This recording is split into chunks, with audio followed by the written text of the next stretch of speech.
Yeah, man. Ooh, I like that. Yeah, I like man. that little outro you did. Super soulful. Oh, I just kind of went with it. Man, it's glad to see you got your beer hoisted up. Look at that. Shall I flip it around? Do the trick, man. Put me to shame. Do it. Oh, no. Oh, no, the headphones are in there. Yes, Ew. and I got a little like plasticky, flavor in that. Sweet. In the Yeah, a little plastic bouquet. Michael Bluestein, first V.I.B. of August. Would we have thought March 13th when we went home? we would be on a tour bus right now just getting mid tour burn, but enjoying ourselves, right? I miss it.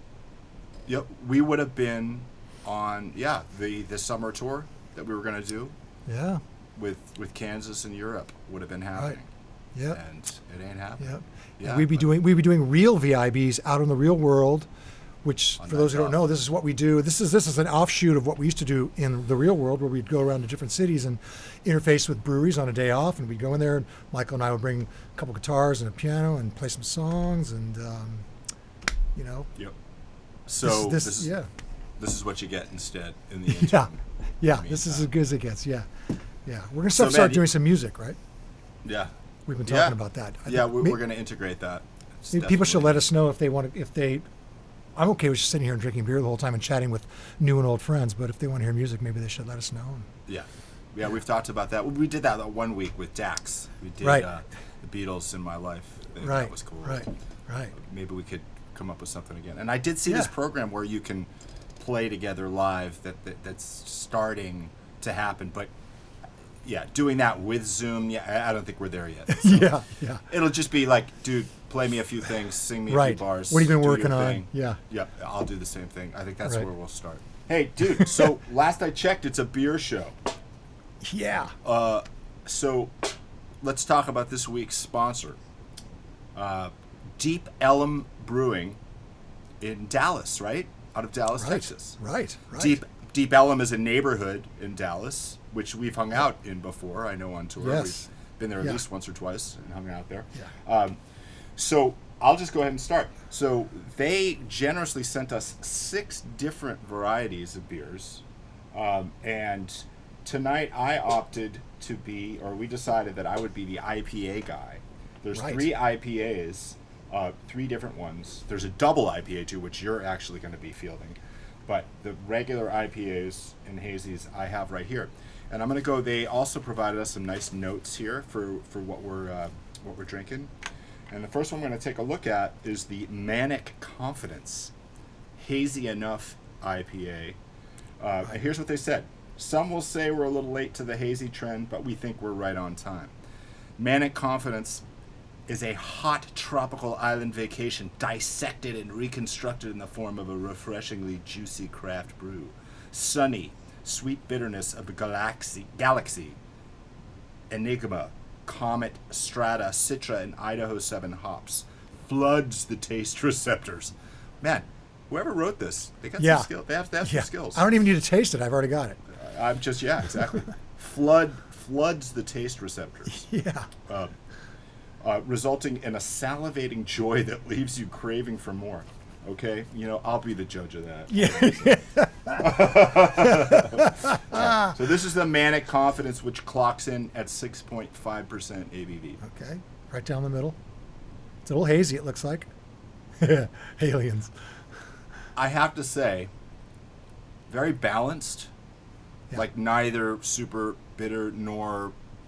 Well, maybe a little, if you were to say one, a little on the citrusier side, the citrus side.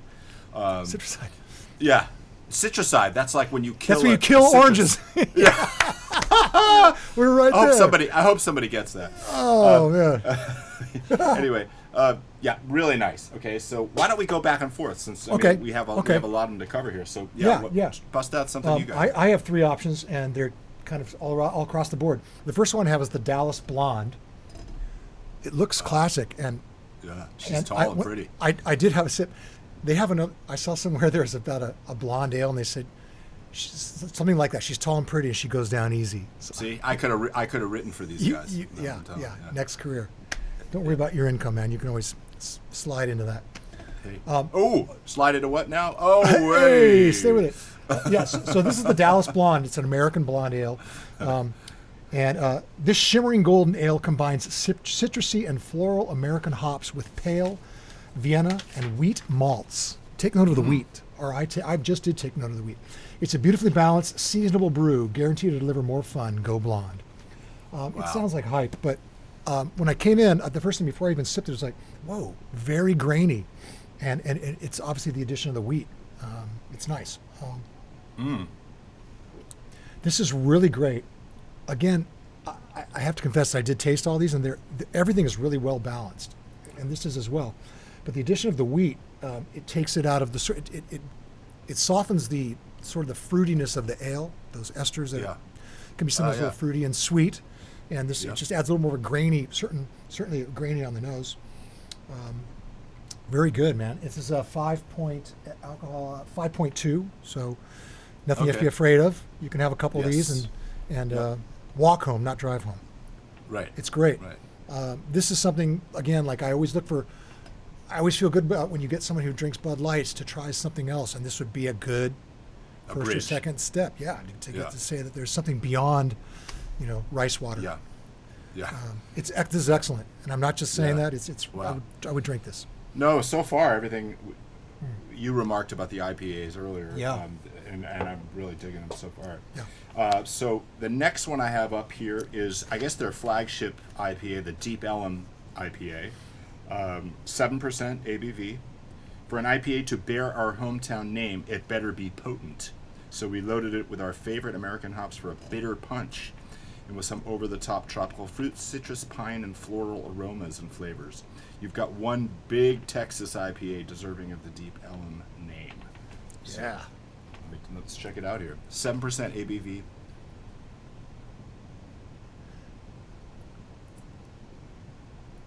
Oh, wow. Yeah, man. Really, really nice. Again, the balance word comes to mind, because I don't feel... I actually... Yeah, there's actually at the end, the bitterness, I could kind of feel that a little more. The finish, I could taste some more of the bitterness in the end, which was nice. Because I actually, if it's super fruity and sweet and fruity, sometimes that's a little much. It's a burnout. It's like, yeah, it's so heavy and you get full. And then if it's really bitter, then it's kind of it's too much. And I know that's hard for a lot of people to have it be too bitter. So yeah, when it's in the middle like that, that's kind of the way I like it. Beautiful. Yeah. So yeah, what do you got on? What do you have? Hey, but would you hold up those two IPAs, because with the first one kind of cloudy? Oh yes, that's a good point. I have not been. Yeah. So the Manic Confidence. Okay, yeah. So we have much more of a cloudy thing with the Manic Confidence, whereas the Deep Ellum, the standard IPA one, is definitely look at the color difference. Yeah. Like a New England almost. The first one. Yes, exactly. Right. The Manic Confidence one is more of a New England hazy style. Right. Yeah. Well, I'm going to carry on with. This is kind of going to the other end of the scale. I did a blonde ale at 5.2. This is the Dream Crusher Double IPA. This has a mere 9.5%. So that one will hurt you. That will hurt. This you. one, I mean, yes. Yeah. if like getting very jolly and crying and telling your friends you love them a lot, if that's the end result, so be it. Yeah. It's not. Yeah. This is the dream. That's better than a DUI. Yeah. It's not like you're smoking. It's not like you're smoking angel dust. You're going to rip the hood off a police car. Well, that angel dust, the '70s called, and they want their drugs back. Oh man. Oh, I do miss a good hit of angel dust. Man. I bet you it pairs well with this IPA. Yeah. Who would ever thought you would drink a triple IPA just to come down from something? But that's what you do with angel dust. This will bring you down. The Dream Crusher is a double IPA overloaded with citrusy, piney, floral, and fruity hops. After all, hops are at least a third of the reason why we got ourselves into this whole brewing adventure. Nice. Those are their tasting notes. Let me sample it. Smells rather harmless. Oh. It sounds like it's something we rehearsed, but truly the balance. I mean, I can taste the alcohol level is definitely on the higher end on this. I can taste it, but it's really, it's really well balanced by some bitterness, and then the way the hops are not like crushingly marijuana-y, like in your face, but they're just enough to balance out the heat of the alcohol, and it's great. See, this is the kind I get scared of. If you go into a bar and you taste this, and you stay on these for about an hour and a half, and next thing you know, someone's calling you a cab. Yeah, but anyway, this is wonderful. Balanced, I think, would be again appropriate. That's good. The name of the day. That's the that's the descriptor of the day, I guess. Oh, you're up, man. What do you got for their IPAs? Yeah. So the last one I've got, and actually the strongest. This one's comes in at 7.5 ABV. So this is the strongest of the three because it was 6.57 and 7.5. So I saved the strongest for last. This is the Lateral Haze. Go sideways with dank, hoppy Lateral Haze IPA, a fruit-forward play by Simcoe Amarillo, or Amarillo, I should say, Amarillo, and please. Idaho 7 hops with pass protection by English malts. Pass protection. Oh. What? Pass protection. Maybe that. Huh? Could you? What's the title? What's the title of the beer again? What's it called? Lateral Haze. Lateral. Oh, because it's football. Lateral. Oh. So the whole thing is Texas football. Oh, thank you. Lateral. Of course. I they'd laugh me out of town for not getting that. If I were in Dallas tasting that, they'd be like, "Get out of here." Yeah. And I actually, I grew up around football, but I just missed maybe these IPAs are already kicking in. Maybe that's what's going on.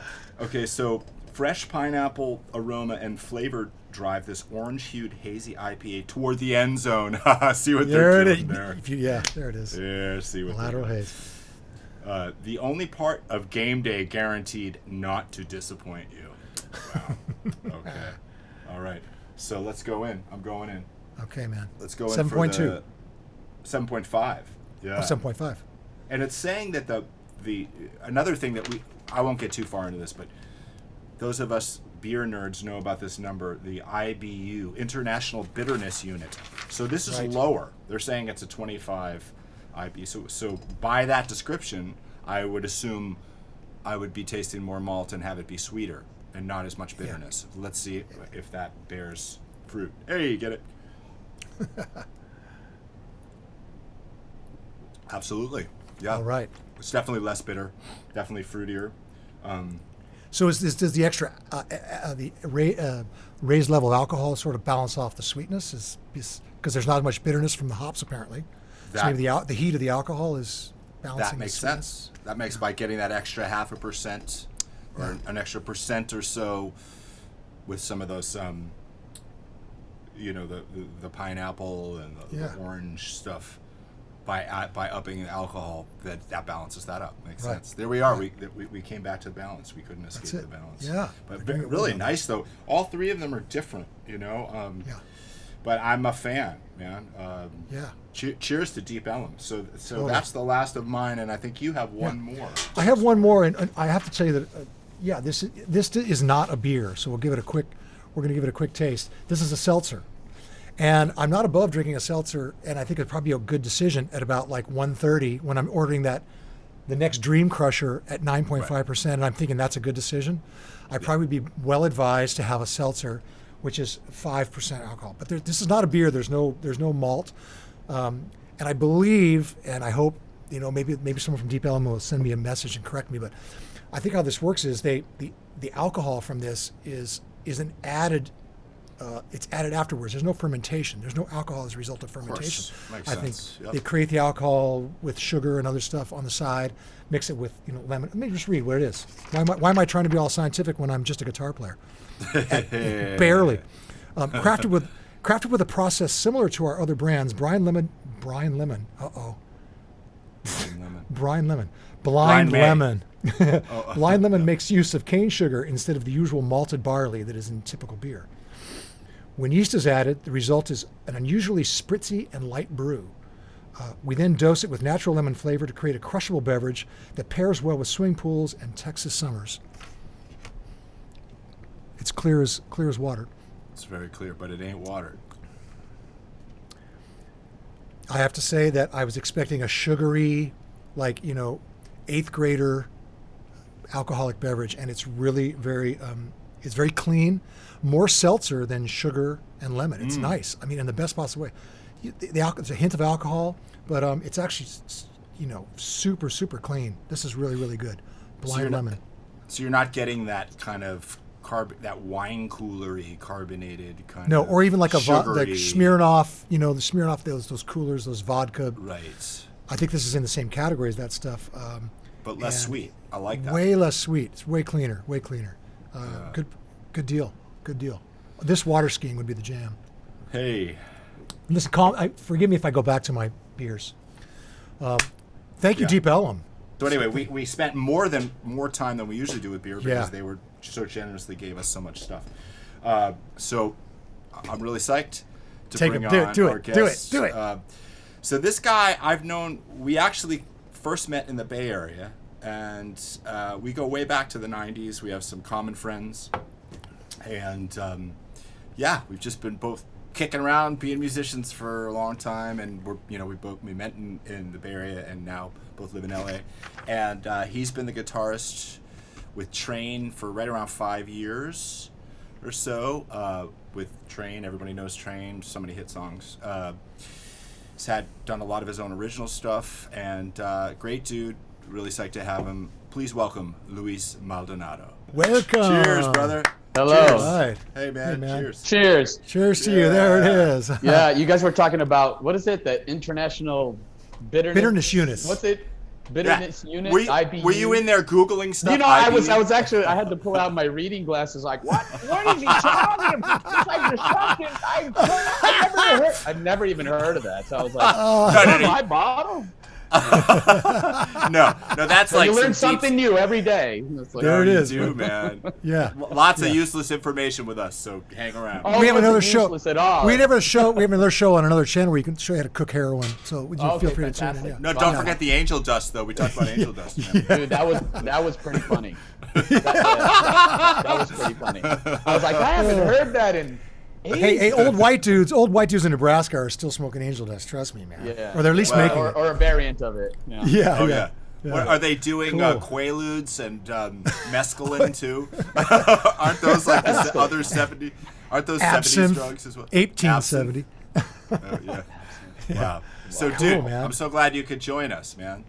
Thanks for having me. Yeah, I forget how long we've known each other. When you said that, we go back to the 90s. I'm like, oh my God, that's right. Like, totally. Wow. Totally. Our buddy who Bruce has met and hung with, Jeff Perlman. One of my oldest best friends, and you. Same here. I know. I'm sure that I met you through Jeff. I'm sure. Oh, for sure. Jeff was kind of like the catalyst for like, hey, meet him. And, Jeff, I love just Jeff. when you do that, that reminds me of Jeff. Just when you did that. Yeah, just like this. Yeah. Are you sure it's Jeff or is the car dealership with one of those come by? That's more up here. Yeah. Oh yeah. Oh, that's right. Yeah, Jeff was the best man at my wedding with Anna. Oh wow. My God, I didn't know that. Yeah, he was my best man. He had a great speech. I thought he was going to embarrass me, but it was really like sweet, like very, very sweet. And I was like, I love you, man. What year was that you married Anna? We got married 2012. 2012. Wow. Yeah. Okay. Congratulations. 8 years ago. Yeah. Thanks. Man. Yeah. Wow. And then got pregnant the year after, and then now you met Lucia briefly. She keeps trying to come in. She's like, Dad, tune my guitar. I'm like, I'm not. Dude, bring her in. I mean, no, you don't have to keep her up. She's probably on the other side now. Okay. She goes, I'm gonna ask Mama, and she'll probably tune it in pitch like a cello. That's right, because Luis's wife Anna plays cello, and I guess she plays piano too. Oh, yeah, wow. she plays cello and piano. I've noticed a lot of cellists. Well, our friend Dave Egger, a friend of ours, Bruce and mine, who was responsible for arranging a lot of the foreign or classical stuff, virtuoso cellist, also plays the hell out of piano too, classical stuff. I mean, maybe that's a typical thing, a double in the classical world. I don't know. I know that both of Anna's parents are concert pianists. So her mom's a concert pianist, and she's a tango composer, and then her dad's a concert pianist. So he's got a crazy history, like musical history. He's like musical descendant of Liszt, direct descendant. It's like crazy. Seriously? Yeah. It's nuts. It's totally nuts. He's awesome. So Speaking of virtuosos, anyway. Is he? Yeah, yeah. So is he and his family? They're part of a European immigration to Argentina. Is that why he's a descendant of it? I know that his family. I couldn't answer that. I know that they immigrated to Argentina early 1900s, something like that. Yeah. The early 1900s. Okay. Yeah. Yeah. Anyway, interesting. Very cool. Yeah. And, It's a pretty interesting history. Like, but your family is very musical as well, right? All my brothers, we all studied and trained classically, and I used to play in the orchestra as well. I used to compete in upright bass, and then I studied classical guitar as well. What?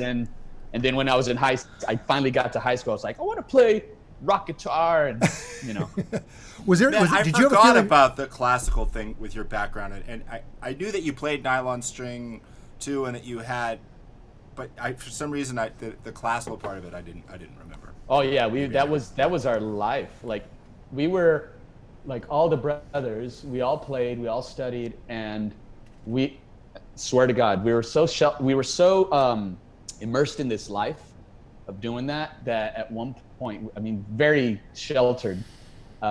We'd go over to friends' houses and we'd go like, "Where's your instruments?" Yeah. Like, we literally thought that the world. Sure. It was very, very naive, very ignorantly naive about like the world, and we're like, Wow. Well, how do you practice? Like, where's your instruments? And then when we moved to California, it was like a massive wake-up call. It's like, nobody's a musician. Like, nobody plays music. What do we do? Like, yeah, it was really weird. And that was Tucson, because you grew up in Tucson, right? Yeah. Right. That's right. I'm going to my notes here, and you moved to LA when you were 14. So was that the Valley, or where? No. I ended up in San Diego first, and the reason we ended up in okay. San Diego was because when we moved, my father, who's a brilliant engineer, electronic engineer, like he worked at like like IBM, Motorola, National Semiconductor, Burr Brown, like all the biggest companies. Like, he was a very brilliant man. He got a job in San Diego with another, I don't think it was National Semiconductor, but it was one of those big semiconductor companies. Yeah. And the head of the music department at the University of Arizona, he goes, "You're moving to San Diego, perfect. So if you're gonna go to San Diego, contact my good friends, the Romeros." And if you know the Romeros, they're like Romeros. the Romeros, yeah. So Celedonio, Celine, yeah, all those guys. And by the time we got there, my brother, so it was really that's the only musical connection we had, straight to those guys. But my brother David, he ended up continuing in studies with that, and I was like, I want to play Mott the Hoople, I was like, I was really into that. Wow. I was into like so many other things. Yeah. Was part of your strong desire to play rock part of like when you went to other people's houses and you saw that 99% of people didn't have instruments in their house? You were like, well, I don't want to be like the weirdo. I want to like. Was there any part of that, a rebellious part of it, or you just liked rock? No, you want to know, honest to God, what kind of started it? So, I'm going to sound like a total nerd, but when I was a kid, man. Total nerd. I used to watch PBS a lot.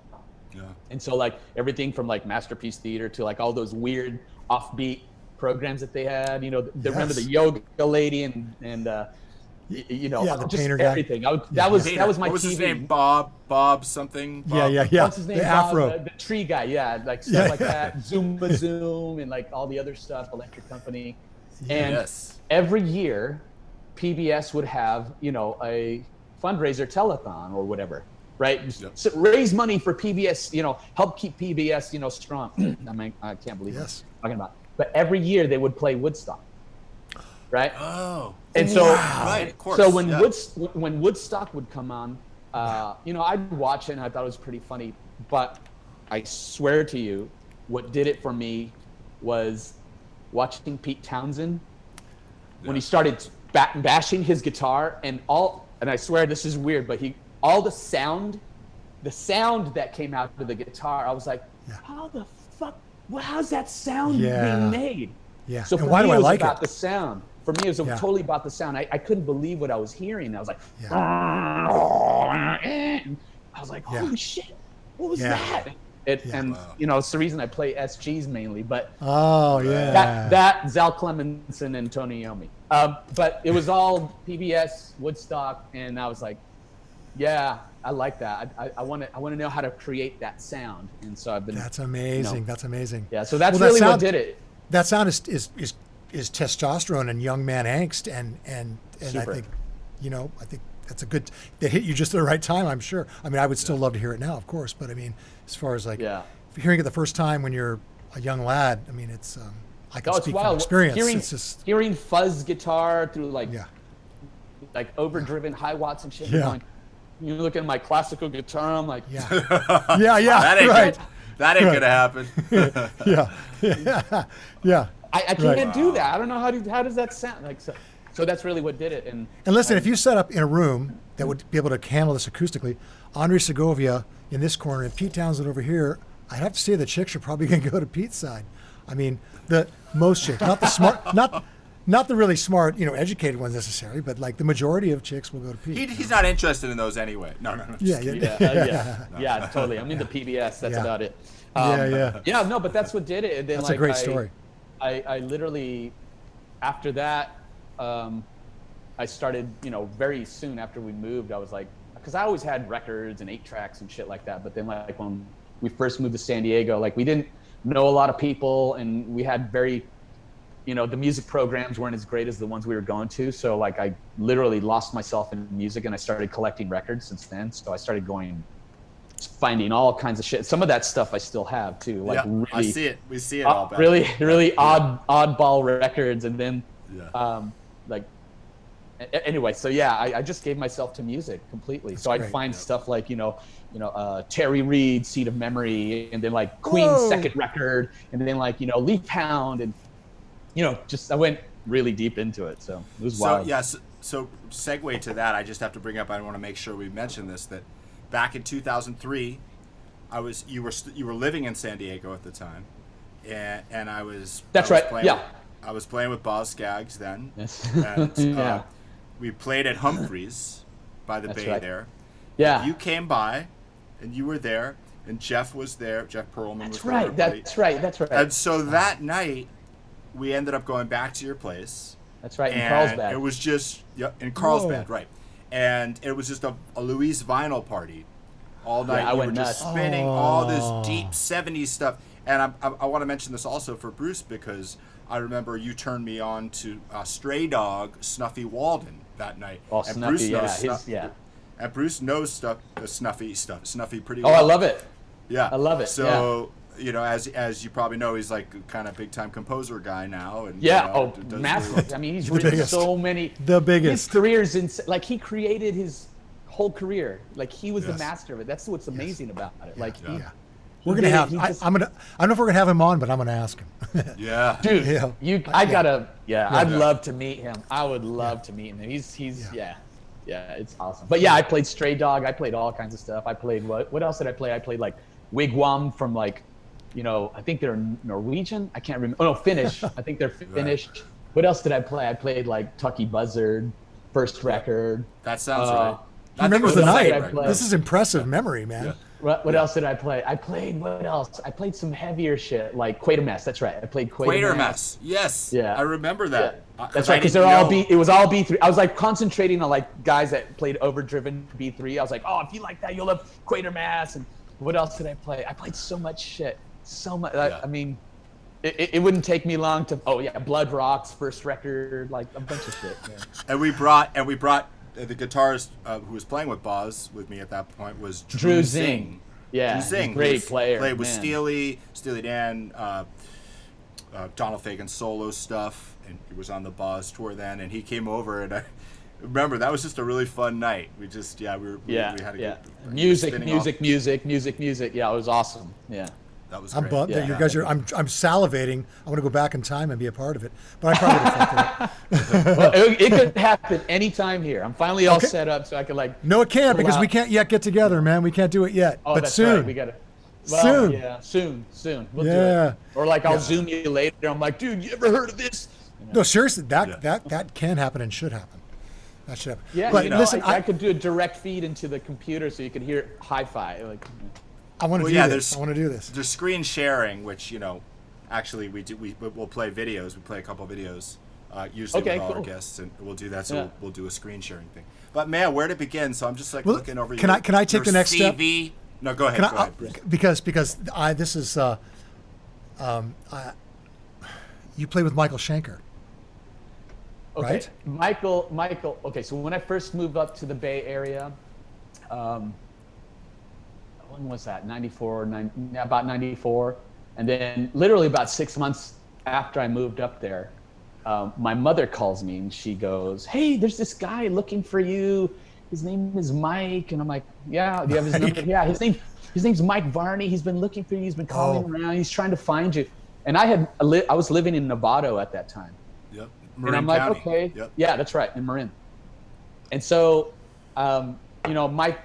Mike started Shrapnel Records. He was the reason V.I.B, Paul Gilbert, Richie Kotzen, all these great guitar players came to the forefront. He's the main reason for that. And so Michael Mike Varner was trying to find me, and so I had the number, and I finally called him, and "Hi, this is Mike Varney from Shrapnel Records. Please leave a message." And I was like, "Hi, Mike. My name's Luis.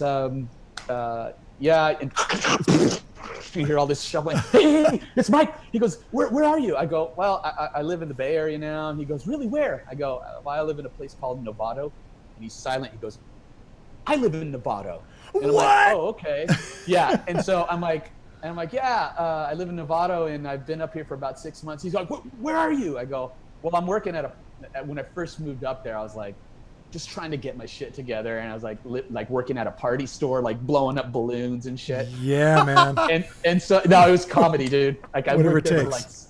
Whatever it takes. And so he goes, "Well, what are you doing tonight?" I'm like, "Nothing." He goes, "I'll come by and pick you up." So wow, man. He literally came by, picked me up. He was with his wife, and I crammed into his. He had this like Mercedes. It was only for 2 people, but somehow I crammed into the back of his back seat. And we went out to eat, and then we went back to his house after dinner, and I was hanging out with him and his wife, and his wife, went to another side of the house. But then we went on this full-on, like what we were talking about, music, because he goes, "Well, he goes, "What are you into?" And I started talking about all these bands, and he goes, "No way." He goes, "Have you ever heard of this band?" I'm like, "Yeah, I like them." He goes, "How about this band?" I'm like, "No." Like he would pull out shit like Blackwater Park, and I'm like, "Whoa, what's that? I've got to have it." Or Lucifer's Friend. He goes, "You got to." Is this on vinyl? Is it all on vinyl? All on vinyl, like all that stuff on vinyl. Like we didn't, like the only thing that was like, we had this thing that we did, like after knowing each other for a while, we would on Wednesday, we would go to Amoeba Records every Wednesday and we'd just go by. So that was our thing. And then like almost every other night because he literally lived right down the street. So we became very close. And then like I started to work for Michael doing like sessions and whatever. And then playing guitar on sessions or singing? Just whatever, guitar and singing. And then engineering as well, because I had my own studio in at my place. And then he brought me in to he just signed Michael to his label, right? Michael Schenker. And he was doing this album called The Unforgiven. He goes, "Hey man, can you come down and do a few tracks?" And I'm like, "Yeah, sure." And my buddy Ralph, who was engineering the record, at Prairie Sun, it was done at Prairie Sun. So I get there and my friend Ralph was like, "Listen to these tracks, they sound great." And I'm like, "Cool." And then I kind of feel this presence right here, and I turn around and it was Michael, and he's like looking over me like that. He's like, "Who is this and what is his purpose?" And I'm like, Can I clarify? Can I clarify? If anybody was listening, we're talking about Michael Schenker, the guitar player of UFO. Yeah. And moment of silence, and carry on with your story. All right, so my friend Ralph goes, "No, this is Luis. He's working on the record with us." And he's like, "Oh, hello, my name is Michael." And he was super nice, very sweet. So I started playing on that record, just did some guitar tracks and maybe some vocals. But it was just like, bits and pieces. And then I worked with Phil Mogg and Pete Way. They had this thing called Mogway, and I did like a lot of background vocals with Jesse Brett and all that. And then they got back together as UFO, and then I worked on that record, and they had a tour for that record. And I don't know why Paul Raymond couldn't do it, but then both parties asked, what about, they called me Louis. Like, what about Louis? Yeah. And so Mike called me. He goes, hey man, do you play keyboards and guitar on this tour? I was like, fuck yeah, I can. Yeah. Always say yes. Louis can do. Yeah. So I learned all the songs. I didn't get too crazy because Paul Raymond was a fantastic pianist, like crazy killer. But I learned all the songs, and then I went on tour with them, and that's how I ended up getting involved with them. So it was, it was mainly through their side projects and then the UFO records, and then I did one tour with them, and that was it. It was very brief, but, and I didn't really stay connected with Michael, although he was always really cool to me. But over the years, I'd run into Phil Mogg, like, at different cities. Like, they were playing House of Blues Chicago. We had played it the day before, or like somewhere in New York, or like, oh, he's in town. Like one of my closest friends was their tour manager. God rest his soul. His name is Tony Neuhaus. Really beautiful dude. Anyway, anytime they would come to town, he goes, hey, come, we're playing at the Key Club, or we're playing the blah, blah, blah. And I'd go show up, and I'd see Phil. And so all very, very, very cool. Wonderful memories, wonderful, weird, wacky memories. So they were really cool to me. Yeah. UFO for me was like, I'm a couple years ahead of you guys on the chronological scale, and UFO was part of my summer when I was a young lad. It was like the Eagles and Lynyrd Skynyrd and UFO, man, drinking beer and in swimming pools. And that guitar playing is just like, wow, man. Yeah. So he's great. You got to absorb some of that firsthand. I mean, like being around the dude, right? He was amazing because he was great just with a pick and a cable. And that's it. I wanted to say that, man. Yes. Yeah. He didn't have he did not rely on volume. He had like 50-watt Marshall heads, and he had a wah that he used every now and then. Yeah. And he had like a delay and a chorus that he had his guitar tech patch it in for one song in the effects loop. Then take it out. out. Patch it in. Yeah. Dude, like this. It was amazing. But that was it, man. And he didn't like the stage volume very loud. He liked it like where he could still talk over, because he wanted control of tone. He was all about tone. He wanted to make sure, and he never changed his strings ever, which was amazing. Whoa. We've talked about that. So do you see like those squiggly crinkled up? Yeah. He never changes them. This is good stuff. I appreciate this, man. This is really good stuff. It was amazing. Like, it was all here. And yes. It was nice that it was like, I'd just go, fuck, I don't want to play. I just want to go. I want to go on the side and now just bone listen. dry, really like nothing to hide. He's not hiding behind anything because he's got the goods, man. Nope. He just had the goods, and I learned a lot from that. I learned you didn't need a fucking thing except your hands. And he told me that one night. Like, I think at the end of the run, I don't know how it ended up, but me and him were like alone in the lobby of the hotel, and he said some really gracious, kind things to me. Very, very. I mean, it was awesome. I'll never forget it. But the one thing that was clear as day that he said to me, he's like, Luis, you don't need anything else. He goes, you don't need anything else except these two hands. With these two hands, you can do anything in your life. Right. Just remember that. Brilliant. You don't need anything else. And he's right. He was totally right. Some wonderful things happen. God, for sure. I love that. Yeah, wow. He was very cool. Yeah, that's and it was the cool tour because in Germany, Glenn Hughes was opening the shows, and then in England, Uli Roth was opening the show. So for me, it was like I'm meeting every single person I've ever wanted to like meet or work with, and eventually I ended up. Yeah, all of it. Yeah. So you ended up hooking up with Glenn Hughes, right? Yes. Yeah, I met him there, but I didn't hook up with him until, maybe 6 or 7 years later. Oh wow. So, I stayed I'd see him every now and then. We stayed friendly, and then I don't know, it just all kind of fell together. I was in the middle of writing my first record. I just got signed with Razor and Tie, and then I finished writing with John Way, and then it just all kind of came. It was really interesting how it all just fell into place. And then next thing you know, I'm in rehearsals with him and Chad Smith at the old swing house on Formosa, Willoughby. Sure. Right? Sure. And we wrote a record, and then we toured together, and I continued to sporadically work with him here and there, but he was really cool. It was interesting because like I'm thinking you're talking about all these artists and like Michael Schenk, like guitar players, and you're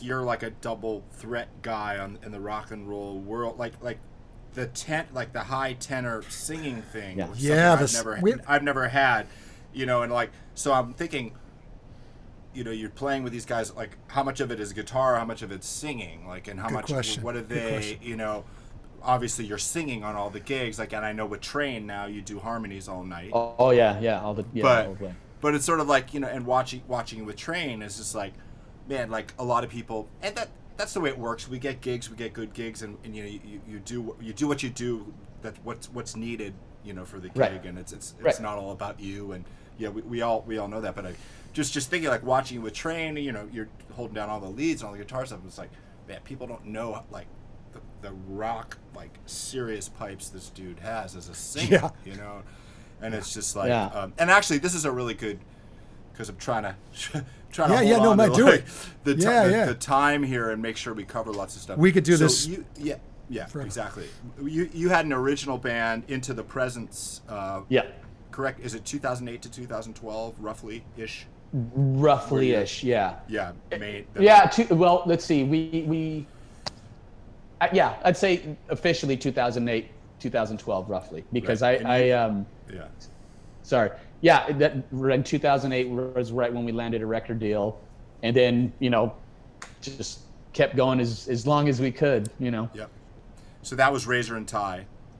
That was Razor and Tie, and then Beeler Brothers, and then we had gone through like a couple different labels before. I was like, I'm gonna go to work for a little while and kind of regroup and figure out what I really want to do, because man, we were working so hard with that group. Yeah, it was tough. Well, that's what it takes, right? We had great reviews. Like it was anywhere between like 15 and 16 great like reviews from like great music press. We had great reviews. It was 4-star, 5-star reviews. Oh, these guys are great. These guys are great. But it was very difficult to kind of break through. And even like as much as touring that we did, because we didn't have a format. And so it was hard to say, oh, these guys can tour with like, My Morning Jacket, or they can tour with, we didn't have a place that we fit in, but somehow like near the end of our run, like we somehow managed to play like these metal clubs, and they were the fucking most fun clubs, and people were so nice to us. Like, you were great. You sound like Freddie Mercury was the thing I kept getting told all the time. That's funny, because I was, it's funny because that when I hear you sing, that's not the first person. Yeah, I have a first person too, Michael. But all right, go for it. my girlfriend Tina said, that was what she said. Yeah, it kind of reminds me of when I was playing some of the videos for her. She's a singer too, and it's like, sounds like she said Freddie Mercury. That's not what I would have said. A lot of people. I'll bet Michael has the same. I don't think I do. Michael has the same ones I do. Say Jeff Buckley. Boom. I heard. Wow. Jeff Buckley. I was hearing Jeff Buckley. Totally. I heard that a lot. The vibrato and also the passion, it's great, man. Is amazing. Obviously tenor, kind of the high stuff. High tenor thing. But you're not like a super gravelly, like heavy. You're not. I wish though.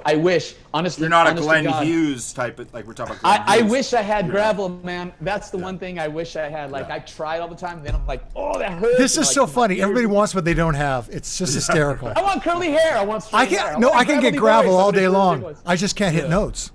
I got two gravelly notes. My favorite singers were like, early Rod Stewart with Jeff Beck. Yeah. Steve Marriott, fucking Steve Marriott. Yeah. And Glenn Hughes. Those were my like, and obviously Freddie's in there because the guy was a genius. But like, I wanted to sound like a gravelly, singer, and I could never do it. So it was always like a clean. Michael, voice. do you have something we can show people like? Perfect time. Yeah. So this is Luis's original band, Into the Presence, and we're gonna play you a clip of what was the song we talked about? The name of the song, the Circle Endgame. Endgame. Circle Game. Endgame, That's a yeah. Joni Mitchell song. Endgame. Anyway, Circle in the yes. sand, bro. Yeah. Endgame. Oh my God, yeah.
Kidding me?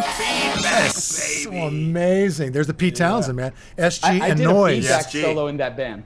Yeah, You no, did? no, I actually used to do a feedback solo in that band. Now, could I you had could you control it, or was it just Yeah, you went- actually, it was. I figured out a way to. Well, if you're positioned a certain way from a cabinet at a very specific distance, yeah. and you're angled at a certain way, and you have a certain frequency up, you can easily replicate it every single time. And when you have a phaser going on, because the phaser is taking the frequencies, and since it's modulated them, Sweeping them, yeah. it starts like just doing this pulsing wow, wow, wow, wow, right? Yeah. And those were like, they had 3 pedals on my board. It was a tuner, a phaser, and a delay, and that was it. Oh, And so man. I press a phaser, and I would just go,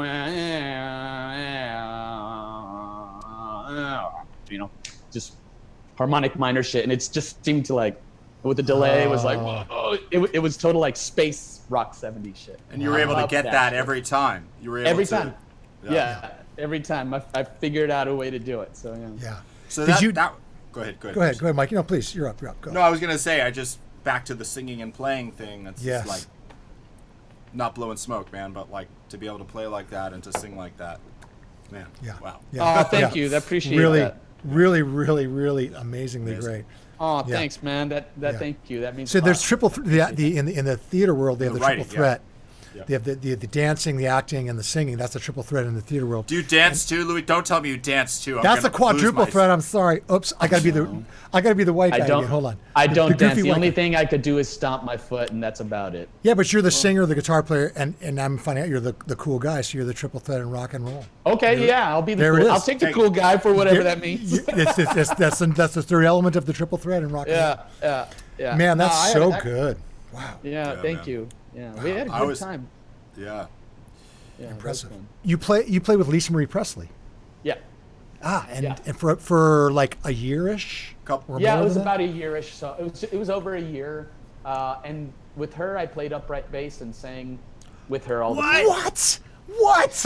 You played upright bass with her? Do you Yeah, still have I an played upright bass. Do you still have an upright bass? I actually it's in the living room next to the Steinway. Dude, why did I? Yeah. Okay. Well, I mean, you had said Wow. earlier that that's what you started when you were younger, that you did that, but somehow I didn't My think mind that is so blown. persisted. I didn't think that you. Yeah, no, it was funny because one of my closest friend, Damon Fox, who I was in a group with called Big Elf, he was over at our house in Toluca Lake, and he had been playing with Lisa for a couple of years already, and one of the guys had split because he was Al Berry, which he's an amazing musician too. He split to play with Avril Lavigne or something like that, and you know, we were all having food, and he was like, "Oh man, I don't know what we're gonna do. We don't have a bass player, you know." And like, you know, and then you know, and Michael, the musical director, he goes, "Michael wants somebody that plays upright bass." And my wife, I didn't even think about it. I was just like, "Oh yeah, okay, I wonder how you're gonna find that." And my wife goes, you didn't. Well, Luis plays upright bass. And she's like, food falls out of his, Yeah. No, she goes, but he's like, "What?" Like, she goes, "Yeah." And he goes, "Is that true?" I'm like, "Yeah, I used to compete classically in it." And Jesus Christ. And he goes, "No way, this will be great." Because, you know, again, we were in a band together, and then to like be in Lisa Marie's thing together was like, cool, you know, we'll be together, we'll laugh. And we did. We had a great time. And, you know, Michael called me, goes, "I hear you play upright bass. Cool, can you play electric bass?" I'm like, "Yeah." And then it pretty much happened very quickly. And they were so cool, man. That was a wonderful time. Real wonderful time. Really cool people. So wait a minute. So were you playing guitar too? Nope. I was playing upright bass. That's astounding. Okay. That's astounding. I was playing upright bass and singing, doubling her or doing all her. So I was singing and playing upright bass like the whole time. Was that was any bowing, or was it all you know, plucking? It was pretty much, there wasn't yeah. any bowing, because most of the stuff, like if she had a record called Storm and Grace, and it's fucking great. It's a really great record. Storm and Grace, okay. Yeah, it's really great record, and T-Bone Burnett produced it. Wow. And great songs, great everything. The vibe is killer. And, you know, they used a lot of like upright bass, and it's really great record. Anyway, so I just played upright bass the whole time. I think I bowed a few times, but it didn't, I don't know. I think it was just, I tried it and I was like, nah. Yeah. So when you started playing bass with her on that, how long had it been since you played? I mean, were you still playing regularly, or had it been sitting in a corner for years?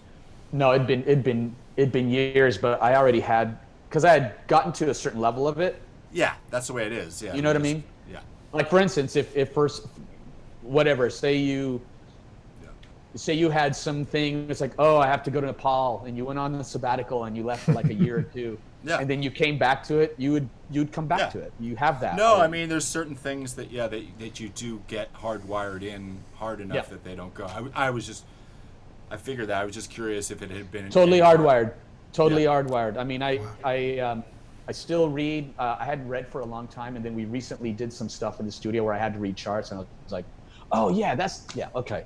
Yeah. And it's all there. You just have to kind of get the wheels. Yeah. Just dust it off a little. Yeah, that was easy. The only thing I didn't have was the calluses here. So I had to build on the right hand, up. on this hand.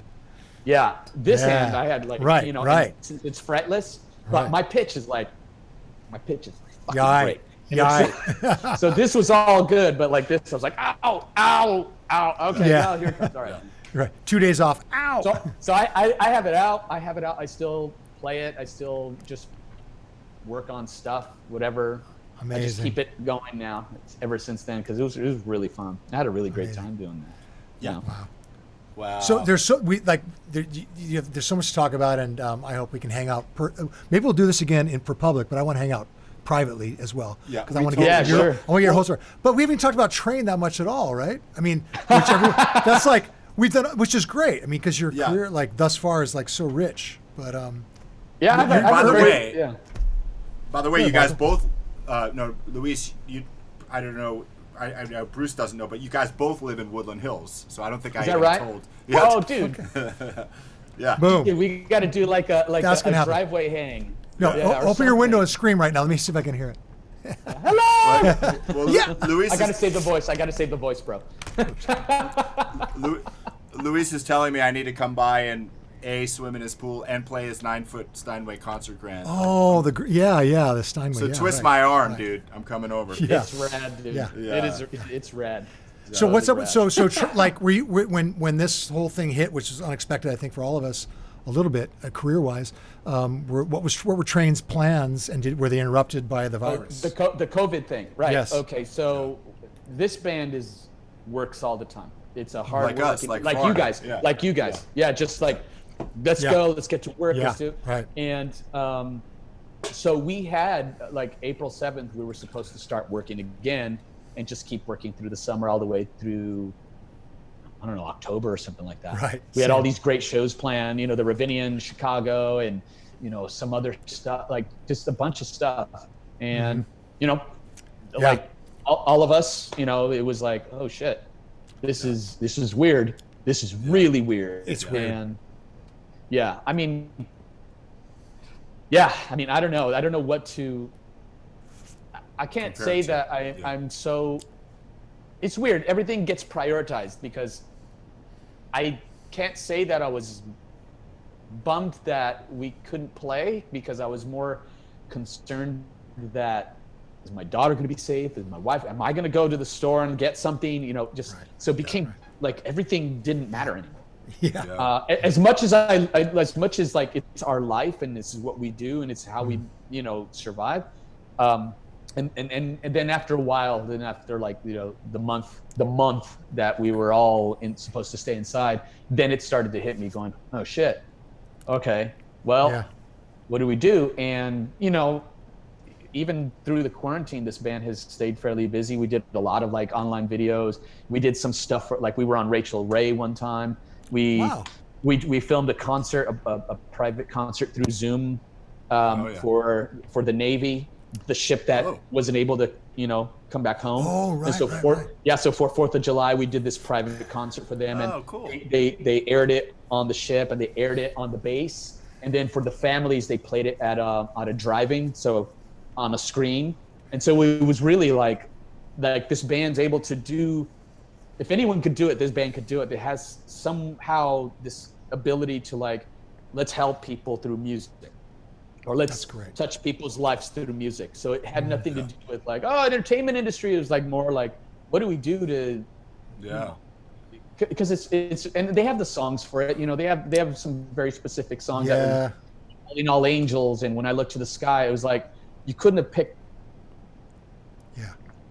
hearts that were like songs that went right to the heart, than these songs. And so it was really it was one of the first times that I felt like, oh my God, like what a special thing to have the opportunity to do something like that. And it's been awesome. I mean, it's been interesting because, again, figuring out your place in this current time, and then it just keeps going. It's snowballing with all the other issues and stuff, and you're going, wow. So my head has never been too preoccupied about what we're gonna do. I feel like it's all gonna be, we're gonna get through this. But in that time that we can't do anything, I'd be surprised if there isn't a person that has gone through a certain amount of self-reflecting, going, what's my contribution on this earth? You know what I mean? And I've had a lot of that. So, and that's a whole other conversation. But that's very well. That's a great take on it all, man. That's the reset button. And for me, like I'm hanging out with my daughter more than ever, and that's it. Growing with her. I'm growing with her because before because being out, like, gosh, we did anything from like 190 to 200 shows a year. What? So we're gone a lot. Yeah. Because see, here's the thing. It wasn't just the touring. We did a lot of like private shows and corporate shows and this and that. And then there was the festivals. And then, so it all adds up and you go, holy shit. So I finally like got to spend like this to be a dad, time with my daughter. Right. And it's amazing and it's humbling. And you go, man, I'm developing with her at the same time now. It's not like a distant thing. And kids hate FaceTime. Kids fucking hate FaceTime. They're like, I've been hearing like my niece, they don't like it. Yeah. My daughter once told me when she was 3, she goes, Daddy, will you get out of the phone already? Get out of it. And I was like, oh. Yeah. She goes, Dad, get out of the phone. Wow. Yeah. So, poignant. Yeah. Well, so man. Can we show one more video before we go out? Yeah, so I just going to quickly say that you hooked up with Pat Monahan, the lead singer of Train. Right. You Luis, you guys hooked up in 2006, right? So you were doing some solo stuff with him. I think, didn't you do some? Right. Okay. So yeah. So how I hooked up with him is I was with another artist. We were doing a summer tour opening up for Train, and the artist never did sound checks. So because I sing and play guitar, the remaining band members, I'd go, all right, 30 days in the hole, bah! Or like Heartbreaker, bah! And we would just go down like this list of like song, every picture has a story, go, whatever. And one day we did Heartbreaker and on that tour, and I turn around and Pat's standing behind my stacks. He's like, and we hit it off. He goes, hey, would you like to come to write in LA with me? I'm like, sure. Wow. And at that time, I didn't think anything of it because, you guys know, everybody says, hey, man, you and I, we got to get together. Right. We got. Right. We're going to do stuff, man. We're going to work together. I love you, man. I love you. I want to make you part of this, man. Yeah. But it was and true. This is true. And what I'm about to say is very true. Pat, to this day, from that moment, has always been and 100% to his word on everything. If he said, hey, we're going to do this, it's happened. Hey, I'm going to bring you in on this, it's happened. Hey, I'm going to give you this for this private show it's happened. Hey, you're eventually going to, and he would tell me, hey, eventually you're going to be in the group, and it happened. He's been 100%, it's very honorable, very hardworking dude. And so I had been working with him. I did his solo record. We toured it. And then I'd continue to work every year with him doing just private shows, right? So it was me, Jerry, and Pat. And, so we would do these private shows. Every year we'd have a handful of them, or once a month. And it was awesome because I could do that. And then, I had my band, and then I was working with John Waite, and then I was working with Glenn at the same. So I had all this shit going on, and to do the Pat stuff was awesome too. So I kept doing all that. And then it was a year before I joined full time. He goes, hey man, just hang in there. And I didn't know what he was talking about. He's like, hey, hang in there, man. I'm working on something. I'm working on something. I'm like, okay. And then I got the call literally out of nowhere. Hey, come to Seattle. We're working on this record. And then it just happened. And then I started working with him full time. But I had worked with him every single year for years already. So it wasn't, there wasn't like this big lull. It's like I was always current. I knew everybody in the organization, and Jimmy, the original guitar player, I'm friends with him. He's a sweet dude, it was all very organic, very just natural. And then, nice. Here I am. And, it's great. Yeah. Wow. So and for us being Bay Area dudes who lived, it's funny, you said you moved to the Bay in '94. That's when I moved there too. I didn't realize we had moved to San Francisco in the same year. So big San Francisco band. Yeah. I mean, Drops of Jupiter, like you said, probably the most well-known song, but they have a lot. Yeah. Like Train, as everyone knows, has a bunch of hits. A bunch of hits. Yeah. Drops of Jupiter was that the first? The biggest hit? The first hit they had was Meet Virginia. Meet Virginia. Okay, well that's good. That's good because we have Meet Virginia queued up. We're going to show a little video of that. Of course, Train, Calling All Angels, Meet Virginia, Hey Soul Sister. Yeah. Right. Anyway, tons of tunes, but we have Meet Virginia. We're going to play a little clip for you.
Dude.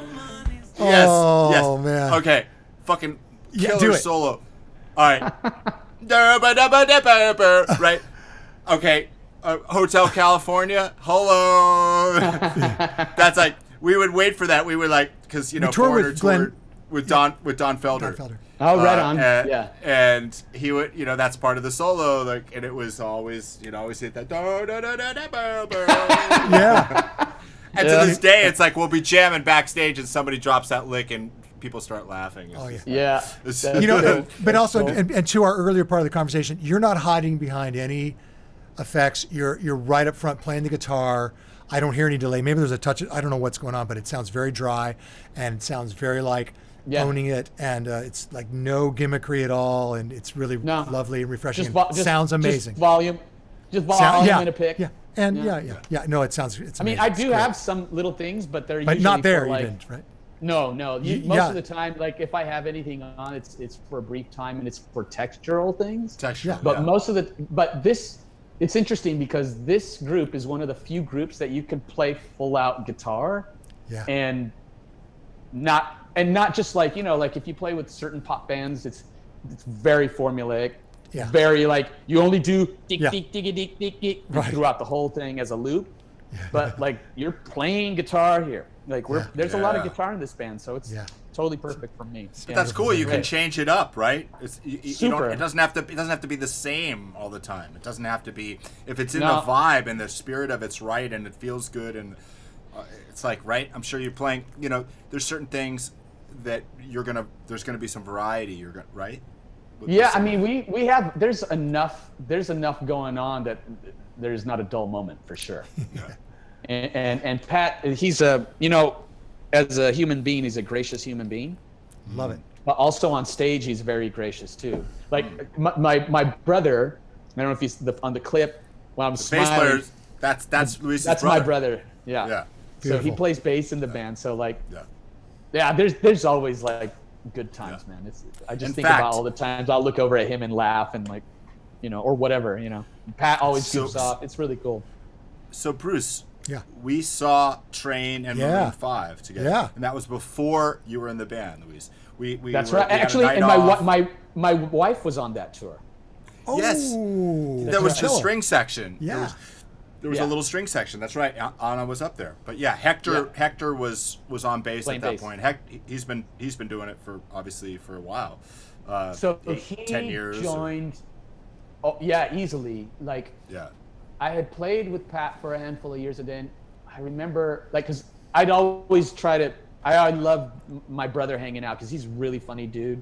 He's a great dude, and so I'd always anytime we were in town, I'd always come out and he'd make everybody laugh. He was great at that. And I remember Pat called me up one time. He's like, "Hey man, do you think your brother would be into playing bass with us?" And I'm like, "Yeah, I'm sure." And then I called my brother, and then they called him, and it went like that fast. So he's been in for a long time. That's great. Maybe almost 11 years. Los Maldonados. Maybe almost 11 years. Yeah. So playing with him has been it's been pretty cool. It's been pretty cool. That's lovely, man. Wow, man, that's so cool. Yeah. We get to geek out on gear a lot or whatever, Yeah. You want coffee? You want coffee? You want coffee? Coffee. It's really. I got you one of these. I got you one of these.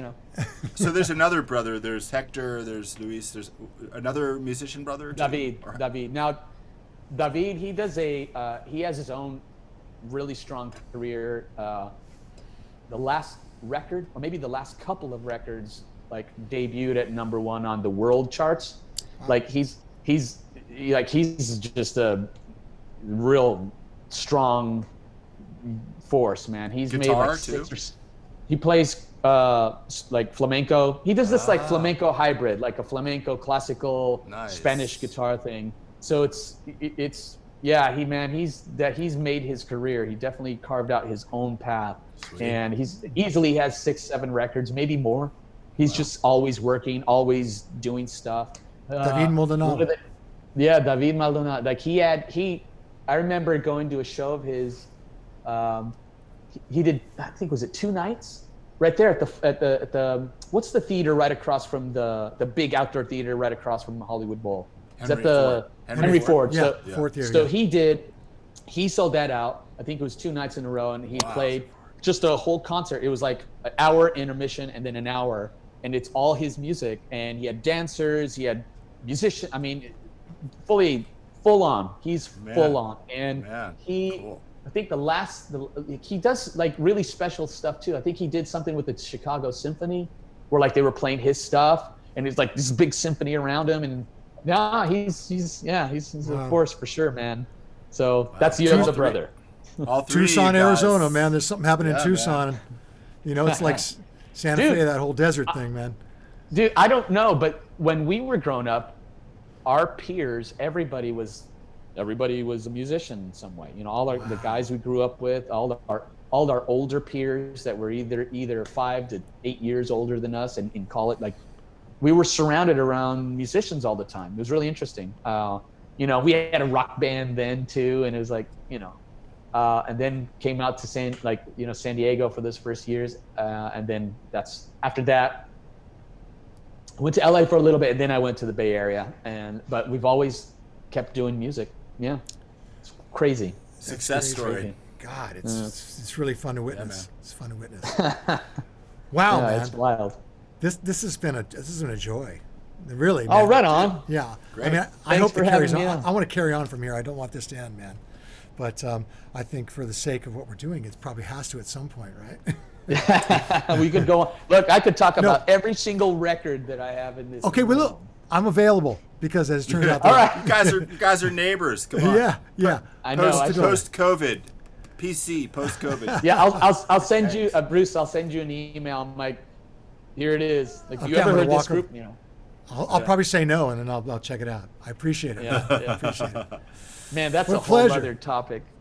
Yeah, let's do Thanks that. for having me on. This was really fun. It's a pleasure. Oh, man. It's a pleasure. So great. I'm a better man Awesome. for it. I'm a better man. Yes. For it.